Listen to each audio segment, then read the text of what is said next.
아니지요. 우리 인생을 살아가면서 그렇지 않습니까, 여러분? 정말 내가 버려야 될 것들은 참 버리기 힘든 것들, 너무나 소중했던 것들을 갖다 버린다는 건 얼마나 힘듭니까? 결국 하나님께서는 이 이스라엘 백성들에게 애굽의 모든 것을 버리고 광야로 내모실 때는 전적인 하나님의 은혜였고 능력이었죠. 하나님의 능력이 아니면 그것은 불가능한 것입니다. 내가 버리고 싶다고 해서 버려지는 것이 아니더라 이 말이에요. 사실 광야 같으면요, 그들에게 야 너가 좀 다른 데로 가자면 쉽게 포기할 수가 있겠지만 그들이 있었던 곳은 바로 애굽 땅이었습니다. 상당히 포기하기 힘들었지만 그들이 포기할 수 있었던 것은 전적인 하나님의 능력입니다. 나중에 말씀을 드리겠습니다만 하나님의 놀라운 능력과 은혜로 인해서 그들은 이제 포기를 하게 되고 그들은 모세의 이끌림을 받아 광야 40년의 세월을 보냅니다. 이 광야를 밟았을 때, 그 광야에 거했을 때 그들의 삶은 무엇이면 철저히 하나님의 말씀을 통해서 훈련받는 기간이죠. 그래서 말씀에 의지해서 살아가는 기간입니다. 그 하나님의 놀라운 말씀의 능력이 어떤 것인가 하는 것을 실제로 경험한 것이 바로 광야입니다.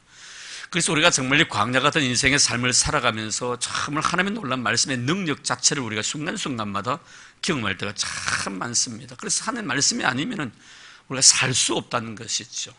그래서 예수님께서도 광야에 40일 동안 금식하시고 마귀의 시험 받았을 때 주님께 첫 번째 뭐라고 말씀했습니까? 사람이 떡으로 사는 것이 아니고 하나님의 입에서 나오는 모든 말씀으로 산다고 했습니다. 하나님의 말씀이 아니면 살아갈 수 없도록 창조되어진 존재가 바로 크리스찬 우리 성도들입니다. 여러분 혹시나 하나님의 말씀이 아니라도 내가 어떤 다른 방법을 통해 내가 인생을 살겠다고 생각한다면요, 우리 이미 크리스찬의 길을 포기한 사람이라는 것을 알아야 합니다. 성도는요, 다른 것은 몰라도 하나님의 말씀이 없이는 내가 살아갈 수 없노라고 고백하는 자가 바로 크리스찬입니다. 그래서 말씀의 생명을 걸거든요. 여기에 바로 생명이 있기 때문에 그런 것입니다. 그러는데 이제 하나님께서 앞으로 이제 이 출애굽제 2세대들에게 이제 가나안 땅을 밝게 해 주실 것인데, 이 가나안 땅은 어떤 곳이냐면 바로 광야에서 경험했던 하나님의 거룩한 말씀을 삶을 통해서 실천할 수 있는 곳입니다. 그 훈련장으로 보내시는 것이죠. 정말 광야에서 말씀을 또 훈련받았으면 이 훈련받은 것을 가지고 그냥 네 혼자 훈련받은 것을 네 혼자 소화시키면 안 되겠다 이 말이에요. 소화를 시켰으면 그것을 가지고 이제는 세상에 나가서 모든 사람들 앞에서 하나님의 말씀의 능력이 어떤 것인가 하는 것을 실제 삶을 통해 보여주어라. 그것이 바로 여러분 가나안의 놀라운 축복의 삶이라는 것입니다. 그래서 오늘 말씀해 보면은 이제 이스라엘 백성들로 하여금 가나안 땅으로 이제 이끄실 터인데, 이들이 정말 가나안 땅에 들어갔을 때 그 우상이 가득하고 악한 방법을 통해서 성공하고 부자가 된 그들의 세계 속에서 정말 우리가 어떻게 살아가야 될 것인가.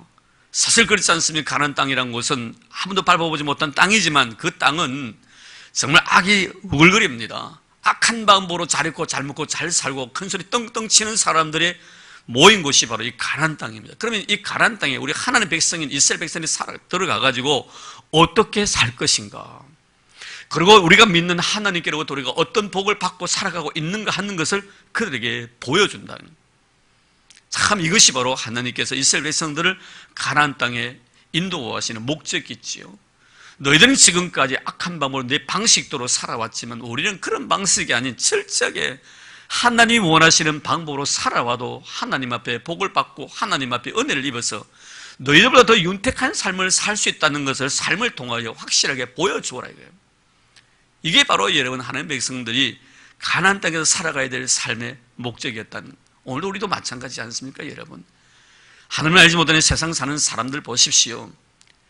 여러분 동기와 가정은 완전히 무시해버립니다. 결과만 좋으면 모든 것이 선입니다. 어떤 방법과 어떤 수단을 가리지 않고 잘 먹고 잘 입고 잘 살고 큰소리 떵떵 치며 대단히 성공한 사람으로 치부해버립니다. 이게 바로 세상이에요. 그러나 우리 크리스찬들 때입니까? 그렇게 살아왔고 그렇게 성공한 사람들이 얼마나 잘못된 삶인가 하는 것을 우리 크리스찬의 삶을 통해 그에게 보여주라는, 깨우치게 해주라는 거예요. 아, 이렇게 살아서는 안 되겠구나, 이렇게 살지 않고 정직하게 살아가도 이렇게 큰 복을 받구나 하는 것을 보여줘라. 진실하고 정직하게 살아가도 이렇게 복을 받는다는 그 비결이 무엇인가 하는 것을 그들에게 보여주어라. 그래서 그들로 하여금 잘못을 인정하게 만들고 우리가 믿는 하나님 앞으로 기회해서 그리고 우리가 믿는 하나님을 찬양하고 예배할 수 있는 그런 자리에까지 우리의 삶을 통해서 그들을 인도하라는 겁니다. 그래서 우리를 하여금 세상에 보내는 것 아닙니까 여러분? 자, 그러면은 하나님 백성으로 세상 속에서 정말 성공하고 모든 사람들 앞에 정말 저렇게 살아야 되겠다고 인정을 받기 위해서는 어떻게 살아야 되는가? 자, 먼저 12절 말씀 보겠습니다. 자, 7장 12절 보면 너희가 이 모든 법도를 듣고 지켜 행하면 너희 하나님 여호와께서 내 조상들에게 맹세하신 언약을 지켜 내게 인내를 베푸실 것이라. 자, 여기 보면은 중요한 것은 너희가 이 모든 법도를 듣고 지켜 행하면 이전에 듣고라는 단어를 쓰고 있습니다. 듣고 지켜 행하면입니다. 여러분, 이것은 하나님의 말씀을 듣는 것이 얼마나 우리에게 소중한 재산인가 하는 것을 가르쳐주는 것이지요. 그래서 신앙의 가장 기본은 뭡니까? 듣는 것입니다. 이 듣는 훈련이 잘 되어 있지 않냐면요, 지키고 행하는 것이 다 헛사가 될 수밖에 없다는. 우리가 정말 누누이 강조하지만 마태복음 7장 같은 경우에 그들이 듣고 지켜 행한 사람입니다. 지켜 행한 사람들입니다. 내가 주의 이름으로 능력도 행하고 귀신도 쫓아내고 선자 노릇도 했다고 말합니다. 근데 뭡니까? 주님께 하신 말씀이 이 불법을 행한 자들아 말합니다. 왜 그들이 불법을 행했습니까? 잘못 들었기 때문에. 듣지 않고 그저 행했기 때문에 그런. 듣지 않고 행했기 때문에. 그만큼 우리가 말씀을 듣는 것이 중요한. 그래서 바울 같은 경우에는 말씀을 듣는 것이 믿음의 기본이라 했습니다. 그래서 믿음은 들음에서 난다고 했습니다. 말씀을 듣지 않으면 믿음이 생길 수가 없습니다. 이런 믿음이 없이는 하나님을 기쁘시게 하지 못하나니. 그렇죠, 여러분? 믿음이 없는데 어떻게 하나님을 기쁘시게 해드립니까? 우리 요리문대면 우리 인생의 제일 목적이 뭡니까? 그를 영화롭게 하고 그를 영원토록 즐거워하는 것입니다. 하나님의 기쁨이 되는 것이 우리 인생의 삶의 목적이에요. 제일 큰 목적입니다. 그럼 하나님을 가장 기쁘게 하는 것이 뭡니까? 다른 것 아닙니다. 믿음으로 살아가는 거예요. 믿음이 없이는 하나님을 기쁘시게 못하니까. 믿음으로 사는 것이 하나님의 가장 기쁨인데, 그럼 그 믿음이 무엇이냐 이거예요. 그 믿음은 어디서부터 출발하느냐는 바로 들음에서부터 출발한다는 거예요. 왜 하나님께서는 사무엘 선지자를 통하여 사울을 책망하실 때 많은 번제물보다 하나님의 말씀을 듣는 것이 더 하나님이 원하신다라고 말씀하셨는가? 수양의 기름보다 하나님 말씀 듣는 것을 하나님 더 원하신다. 이 수양의 기름은 뭡니까? 하나님 앞에 드린 제물을 말하는 거예요. 나의 행위를 말하는 것입니다. 내가 드리는 그 행위보다 하나님 더 기뻐하시는 건 하나님 말씀을 듣는 것이라고 했습니다. 우리 예수님께 십자가에 못 박혀 달려 돌아갔기 전에 마지막으로 신방한 가정이, 물론 평소에도 자주 그 가정을 드나드셨죠. 가장 많이 머물렀고 가장 즐겨 찾았던 곳이 바로 마리아와 마르다 가정입니다. 이 마리아와 마르다 가정 마지막 십자가를 앞에 두시고도 여전히 그 집에 한번 가십니다. 신방을 가셨을 때 여러분 잘 아시지 않습니까? 마르다 뭐였습니까? 예수님을 대접한답시고 열심히 부엌에서 분주하게 음식을 장만하고 있습니다. 이것은 뭐예요? 성김입니다. 봉사입니다. 얼마나 아름다운 일입니까, 여러분? 우리가 성김에 봉사하는 것만큼 아름다운 일이 어디 있습니까? 근데 뭐합니까? 마리아는 예수님의 발 앞에 무릎을 꿇고 예수님의 말씀을 듣고 있었습니다. 이때 마르다가 마리아의 행위에 대해서 굉장히 언짢은 마음을 가지고 예수님께 제안을 합니다. 내 동생으로 하여금 내 일을 좀 도와달라고 하더라고요. 이때 예수님께서 자신의 행위에 대해서, 그리고 동생의 행위에 대해서 비교 분석을 하면서 동생이 왜 내가 이렇게 분주하게 일을 하고 있는데 동생이 도와주지 아니했나, 여기에 대한 분노의 표시로서 예수님께 제안했을 때 예수님 뭐라고 말하십니까? 마리아는 정말 좋은 것을 선택했는데 어느 누구에게도 빼앗기지 아니하려고 하십니다. 섬김 이전에, 봉사 이전에 주의 말씀을 듣는 것을 주님은 더 귀하게 보셨다는 거예요. 왜 여러분 주님께서 귀하게 보셨을까요? 여러분 가만히 보십시오. 말씀을 듣는다는 것은 말씀의 근본이신 하나님을 이해하는 가장 첩정입니다. 내가 주의 말씀을 듣지 않냐면요, 하나님의 마음을 이해를 못합니다. 여러분 지금 예수님께서 십자가를 앞에 두시고 있었을 때 그 마음을 누구인들 헤아립니까? 하나님이신 예수님 인간의 몸을 입고 이 세상에 오셨지만 십자가를 앞에 두시고 있습니다. 지금 곧 겟세마네 동산에서 땀방울이 빗방울 기도하시면서 이 선자를 될 수만 있으면 나에게서 지나가게 해주시면 안 되겠냐고 인간의 고뇌에 찬 그런 기도를 들으실 작정이십니다. 참 한번 생각해 보십시오. 너무 힘들었습니다. 엘리 엘리 라마 사박다니, 하나님 어찌 나를 버리셨나이까 하면서 그 고통 속에 즐거운 모습을 우리는 기억하고 있습니다. 엄청난 고난과 고통이 그게 주어질 터인데 지금 그 마음을 헤아리는 사람이 아무도 없습니다. 제자들은 뭐합니까? 앞으로 잠 깊이 빠질 것입니다. 주님의 마음을 가장 헤아릴 수 있는 사람이 누구였다고 생각합니까? 여러분 누구와 대화를 나눕니까? 내 마음을 가장 알아주고 내 마음을 가장 이해해주는 사람과 대화를 나눕니다. 내가 아무리 이야기를 해도 내 마음을 이해해 주지 못하고 알아주지 못하는 사람하고는 이야기하고 싶은 생각이 없습니다. 내가 아무리 깊은 고민이 있을지라도 그 고민을 이야기했을 때 그 이야기를 갖다 이해해주고 알아주는 사람은 언제든지 가서 이야기를 나눕니다. 그러면 보면요, 마리아는 평소에 주님의 마음을 충분히 헤아릴 수 있는 그런 사람이었다고 저는 생각이 되어집니다. 주님이 마리아에게 이야기합니다. 무슨 이야기를 했겠습니까, 여러분? 내용은 나타나 있지 않습니다. 제가 어제 오늘 얼마 전에 이 심장암을 통해서 암수술을 한 친구가 있습니다. 안산 평강교회라는 그 교회를 섬기시는 이수부라는 목사님이신데, 이 친구가 책을 냈어요. 책을 2권을 내셨는데 저에게 책을 2권 먼저 보내주시더라고요. 수상집인데 글을 써가지고 참 친하게 지낸 친구입니다. 그래서 이 친구의 책을 나온다길래 제가 난을 갖다가 제가 보냈어요. 뭐 그까지 가지 못해 출판 기념회 한다고. 그 암 수술도 마찬가지로 그 암에 걸렸을 때 그 내용들이 그 글에 다 적혀 있더라고요. 그래서 그 글을 제가 굉장히 감동을 많이 받고 제가 오늘 전화를 했습니다. 이 목사, 나 참 당신이 쓴 글을 보고 참 내가 은혜를 많이 받았다고. 그래서 그 내용을 갖다 서로 이렇게 내용을 주고받고 이렇게 했었어요. 그런데 그 책을 보니까 무슨 마음이 드냐면요, 이 친구 목사가 암에 걸려 놓으니까 그 마음의 심적 고통과 아픔들이 그 글에 그대로 묻어나는 거예요. 그대로 묻어나는 거예요. 그래서 제가 그 우스갯소리로, 야, 이 목사, 글에 보니까 친구 목사들이 당신을 위로하기 위해서 병실에 찾았는데, 그게 보면 신명기서 8장에 나타나 있는 귀한 말씀을 전했다고 그 기록을 해놓고 있는데, 그 말씀을 누가 전했냐고. 그 내용이 뭐냐면, 이스라엘 백성들로와의 광야 생활을 통해서 하나님께 이렇게 인도하신 이유는 그를 낮추시고 마침내 복을 주게 하려 하십니다. 이 말씀이거든요. 낮추시고 복을 주게 하십니다. 누가 그 말씀을 전했냐고. 제가 알아는 가까운 친구 혹시나 정 목사가 그 말을 안 했냐 했더니, 나 그거는 비밀이네, 다음 만나서 내가 자세하게 이야기해 좀 하고 이야기를 하지 않더라고요. 근데 여러분 생각해 보세요. 암 수술하고 지금 회복 단계에 있으면서 그 침상에서 글을 썼는데 그 마음이 그대로 묻어나 있는 거예요. 지금 우리 예수님께 십자가상에서 좀 돌아가시기 위해서 지금 준비하고 있는 상황인데 얼마나 마음이 착잡하겠어요. 그럼 그 마음을 누구에게 지금 이야기하는 거예요? 부엌에서 분주하게 주님을 대접한답시고 섬기고 있는 마르다에게 말하지 않습니다. 말씀을 듣고 싶어서 주님의 발 앞에 무릎 꿇고 있는 마리아에게 이 심정을 이야기하는 거예요. 좋은 것을 선택했다는 거예요. 아마 여러분도 그럴 거예요. 내 지금 이 이후에 곧 나에게 죽음이 온다고 했을 때 뭐 하겠어요, 여러분? 정말 사랑했던 사람을 내 곁에 불러놓고 내가 하고 싶은 이야기를 왜 하지 않겠냔 말이에요. 이런 뭘 의미하는 것이죠? 우리가 주님의 말씀을 듣는다는 것은 그분을 가장 깊이 이해하고 헤아릴 수 있다는 거예요.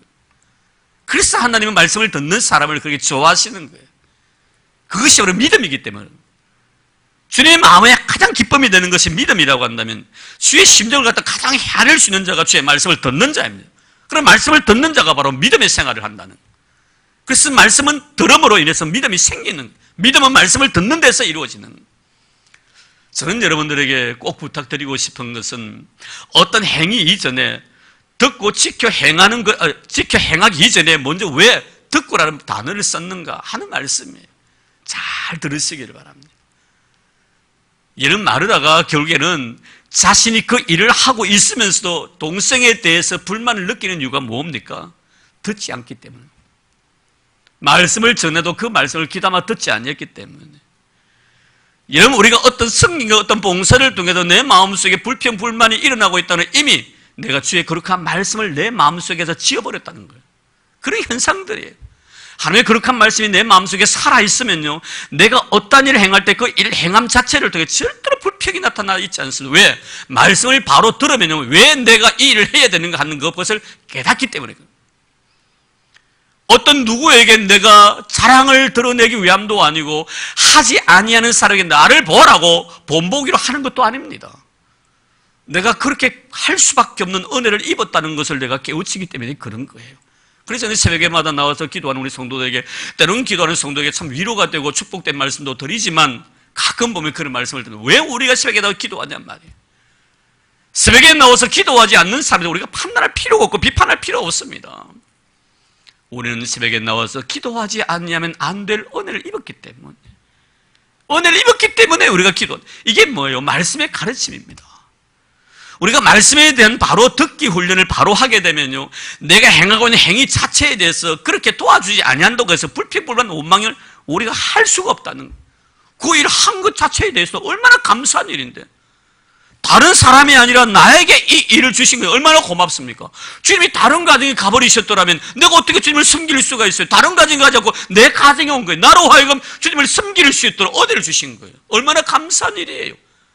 왜 마르다가 이런 불평을 합니까? 말씀을 바로 들었지 못했기 때문에. 말씀을 바로 들은 사람은 자기 행위를 통해서 하나님 앞에 오히려 감사할 수밖에 없다는. 그래서 우리가요, 듣는 것이 가장 먼저라는 것을 좀 잊지 마시기 바랍니다. 우리 성도들은요, 듣는 자세가 아름다워야 됩니다. 그래야만 그것이 믿음이 되고요, 믿음이 되어야만 주의 마음에 기쁨이 됩니다. 주의 마음에 기쁨이 되는 사람에게는 주님이 가까이 다가가십니다. 자주 대화를 나누시기를 원하십니다. 이것이 바로 오늘 우리에게 주신 귀한 영적 교훈입니다. 너희들이 가나안 땅에 들어가서, 그 다음 말씀에 많은 복들이 나타나 있습니다. 이 많은 복을 받기 위해서는 너희들이 먼저 말씀을 듣는 자가 되라고 이렇게 말씀하고 있는 것을 여기서 보게 됩니다. 자, 그러고 난 뒤에 13절에서 15절까지 말씀 볼까요? 나중에 12장 다시 결론으로 말씀을 드리겠습니다. 13절에 15절까지 내용을 보면은 하나님이 하나님의 거룩한 백성들에 주실 아름다운 축복에 대해서 잘 나열을 해놓았습니다.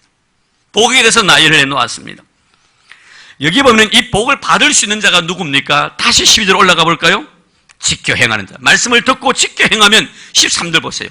곧 너를 사랑하시고 복을 주사 너를 번성케 하게 하시고 내게 주리라고 내 조상들의 맹세하신 땅에서 내 소생에게 은혜를 베푸시며 내 토지 소산과 곡식과 포도주와 기름을 풍성하게 하시고 내 소와 양을 번식하게 하시니 내가 복을 받으니 만민보다 훨씬 더하여 너희 중에 남녀와 너희 짐승의 암수에 생육하지 못함이 없을 것이며 여호와께서 또 모든 질병을 내게서 멀리하사 너희가 아는 애굽의 악취에 걸리지 않게 하시고 너를 미워하는 모든 자에게 걸리게 하실 것이라. 누구에게 이런 복을 주시는가? 하나님 말씀을 먼저 듣고 그 말씀을 지켜 행하는 사람에게. 가나안 땅에 들어가서 다른 걸 하지 말라는 거예요. 너희들이 하나님의 말씀을 들었으니까 그 말씀을 듣고 지켜 행하기만 하면은 하나님께 너희들에게 이런 복을 주시겠다고 약속하신 것을 여기서 보게 됩니다. 이런 가만히 보면요, 세상 사는 사람들의 삶의 모습 보십시오. 왜 하나님께 이 이스라엘 백성들에게 하나님 백성들에게 이 말씀을 주셨는가? 세상 사는 사람들은 잘 먹고 잘 입고 잘 삽니다.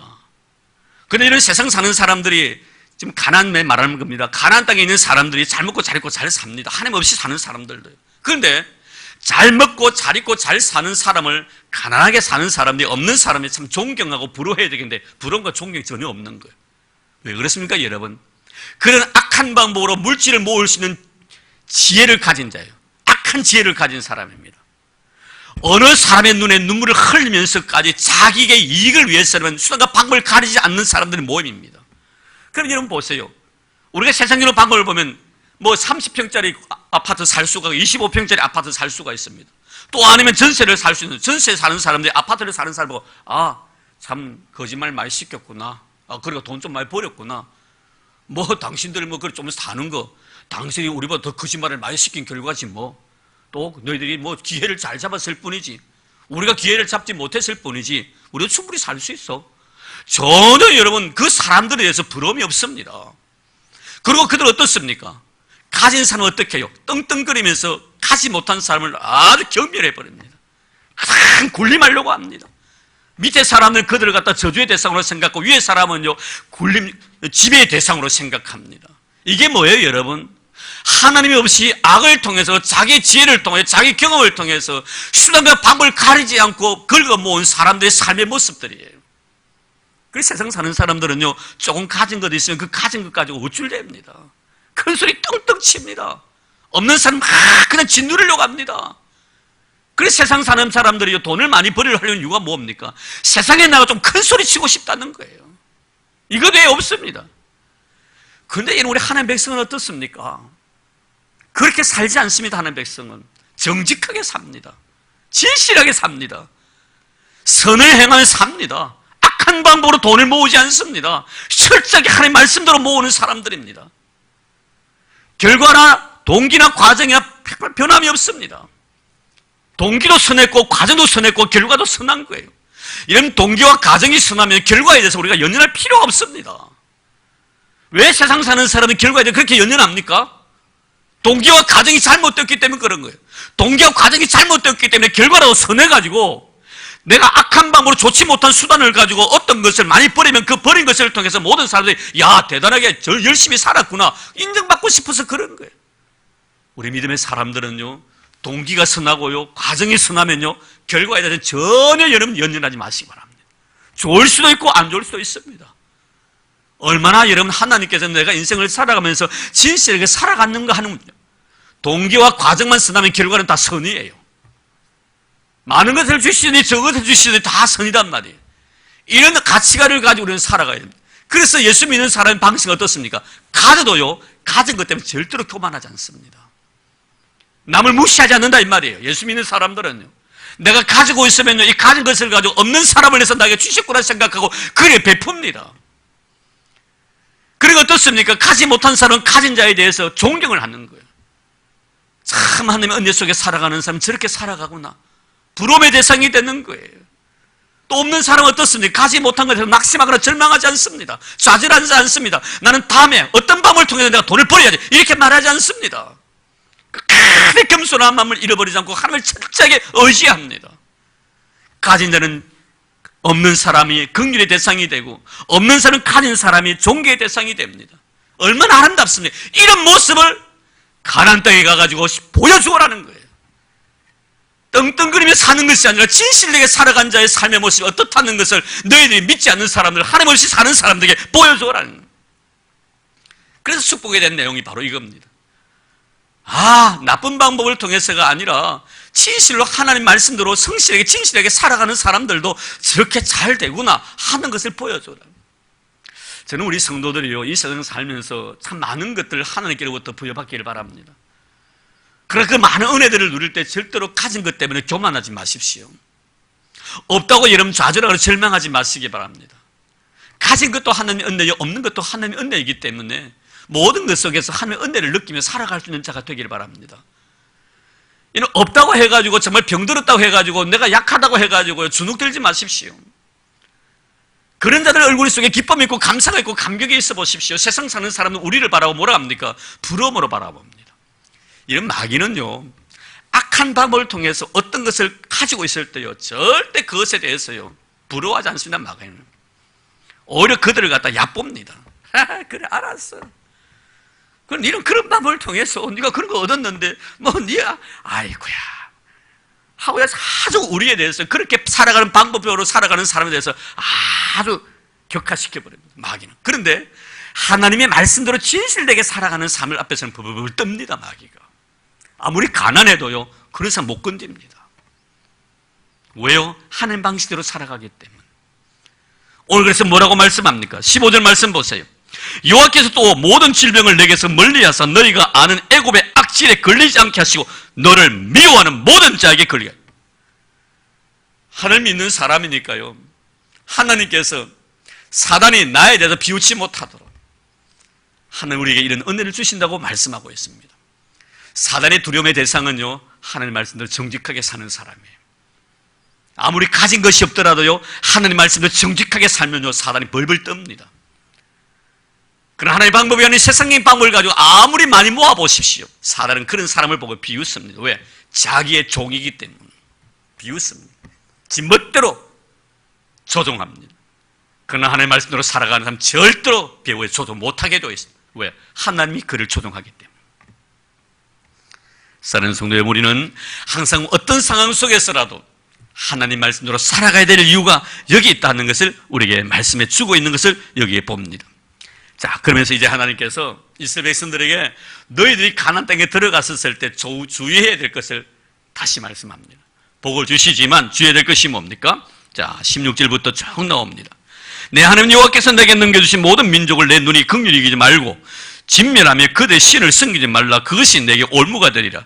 내가 혹시 심중에 이르기를 이 민족들이 나보다 많으니 내가 어찌 그를 쫓아낼 수 있으리요 하리라마는 그들을 두려워하지 말고 내 하나님 여호와께서 바로와 온 애굽에 행하신 것을 잘 기억하되 49절에 보면 애굽에서 행하신 하나님의 놀라운 기적과 능력들을 열거해 놓고 있습니다.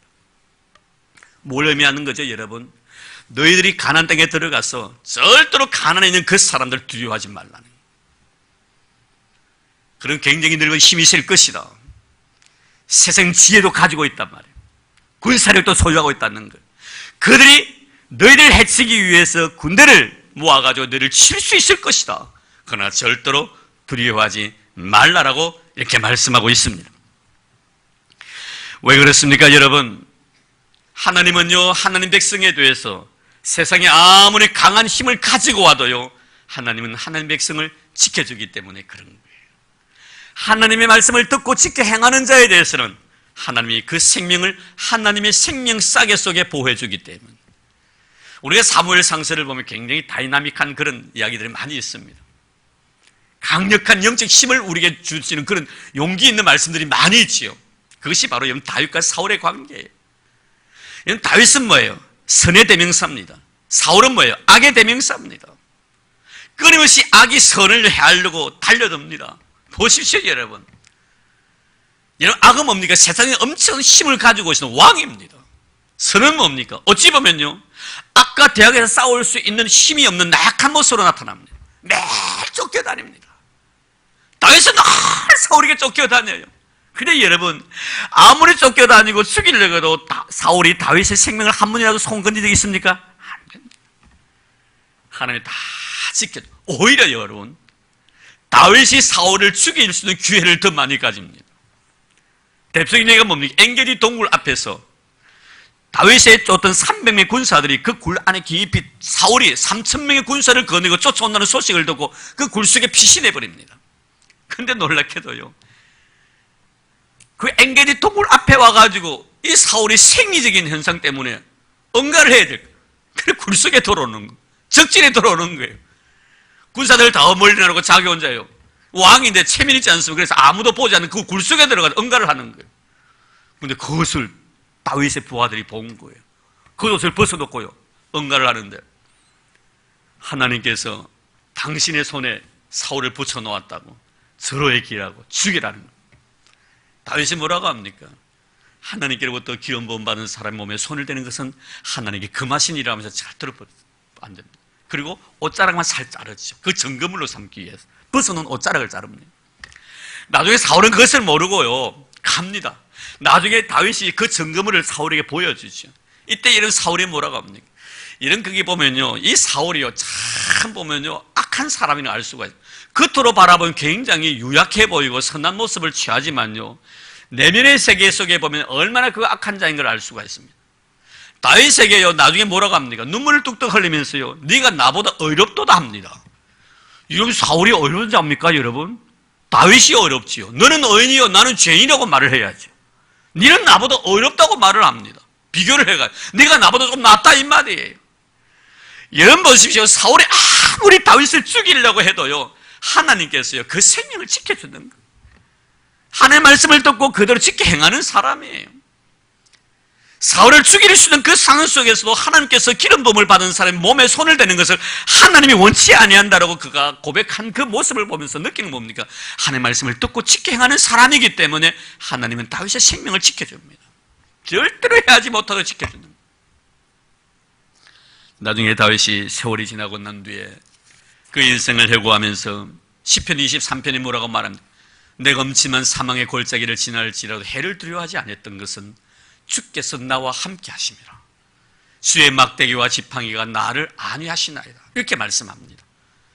주의 지팡이와 막대기는 뭡니까? 능력을 상징하는 것. 하나의 능력이 내 생명을 지키고 있는데 어느 누가 감히 내 생명을 헤아리냐 그 말이에요.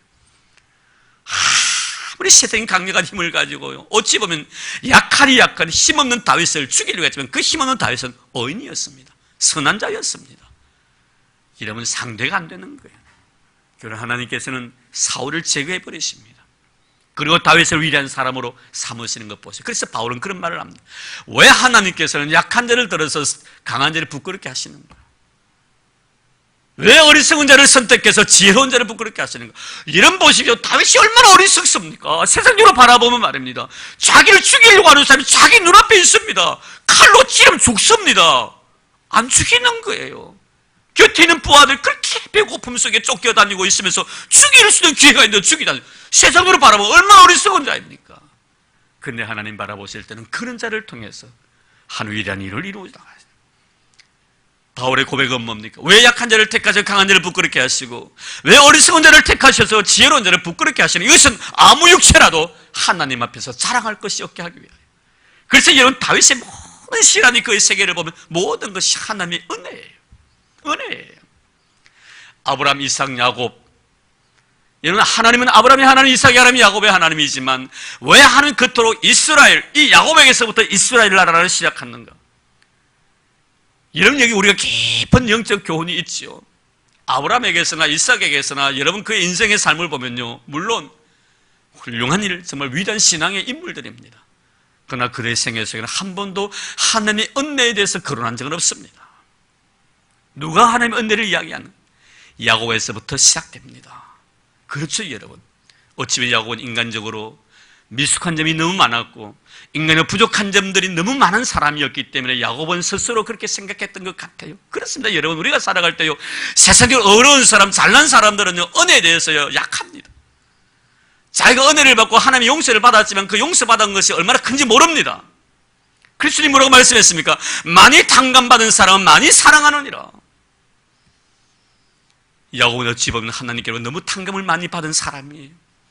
너무나 많은 은혜를 많이 입은 사람이에요. 그래서 그는 하나님의 은혜를 말할 수밖에 없었던 것입니다. 약했기 때문에 하나님의 은혜가 그게 더 강하게 임했고 그 은혜를 잊지 못하고 일평생 산 사람이 야곱이었습니다. 이런 의미에서 바라보면 우리는 정말 믿음으로 살아가는 성도들에게 있어서는 하나님의 말씀을 듣고 지켜 행하기만 하면 이 놀라운 축복들이 주어지는데, 어떤 악한 자라도 내 생명을 해할 수 없기 때문에 하나님께 하신 말씀이 뭡니까? 너희들이 가나안 땅에 들어가거든 가나안 사람들 절대로 두려워하지 말라고 하신 것입니다. 그러는데 이제 22절 말씀 볼까요? 22절 말씀 이렇게 말씀합니다. 21절에 너는 그들을 두려워하지 말라. 너희 하나님 여호와 곧 크고 두려운 하나님이 너희 중에 계심이니라. 그리고 난 22절에 보면 내 하나님 여호와께 이 민족들을 내 앞에서 조금씩 쫓아내시리니 너는 그들을 급히 멸하지 말라. 참, 여러분, 이 말씀을 우리가 들으면 느끼는 것이 뭡니까? 이러면 애굽 땅에서 정말 430년 동로로 타는 이 사람들을 하나님께서 모세를 통해서 광야 40년 동안 땅 한 평 없이 집 한 칸 없이 살게 만드십니다. 그러는데 조상들과 맺었던 그 아름다운 언약을 지키시기 위해서 그들을 가나안 땅으로 이끄십니다. 그럼 가나안 땅에 들어가자마자 저들에게 적극구리 하는 그 가나안 땅에서 마음껏 행복을 누릴 수 있도록 모든 환경과 여건을 마련해 주셔야 되지 않겠습니까? 모든 적들을 다 내몰아 버리시고 이 땅 너 거다, 너희들 마음대로 차지하라 할 것 같은데 뭐라고 말했습니까? 절대로 서두르지 말라는. 그래서 뭐라고 말해요? 내 하나님 여호와께서 이 민족들을 내 앞에서 조금씩 쫓아내시리니, 한꺼번에 다 쫓아내는 것이 아니고 조금씩 쫓아내겠다는. 그래서 여러분, 이스라엘 백성이 가나안 땅에 들어가가지고 가나안 땅을 갖다 차지하기까지 얼마 걸린 줄 아시면 7년이에요. 여호수아 장군을 필두로 해서 7년 동안 싸웁니다. 7년 동안 전쟁을 치르고 난 뒤에 얻어진 결과가 바로 가나안이에요. 여기서 뭐라고 말씀을, 우리 성도들에게 주신 귀한 영적 교훈이 바로 그겁니다. 우리가 가나안 땅에 영적으로는 천국을 말씀하는데 천국을 우리가 빼앗는 그 순간까지 여러분 절대로 서두르지 마십시오.